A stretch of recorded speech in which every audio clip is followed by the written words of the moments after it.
Hello everyone and welcome back to another video from Crazy Gamer. In this video, I'm going to show you how to solve the network error login failed issue on your PUBG Mobile game. So let's get started right away.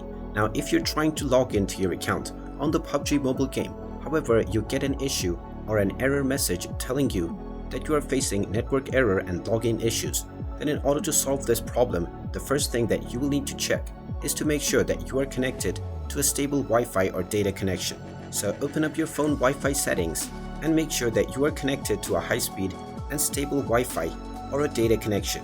If your Wi-Fi or data connection is working smoothly, in order to check whether your Wi-Fi or data connection is working smoothly, you can check and see if any other application that uses the internet is working just fine.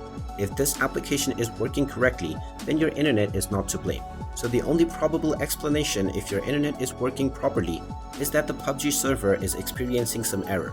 So in this case, the only option is to wait for a while and try running the game back once again and to log in. And after waiting for a while, the PUBG team will fix this issue and you will be able to enjoy your game once again. And there you have it. That is how you can go about in order to fix the network error for your login issues within PUBG. If you find this video helpful, make sure you hit that like button and subscribe to our channel if you haven't done so already. Also ring that notification bell to never miss another update from us. Thank you for watching and I will see you again in the next video.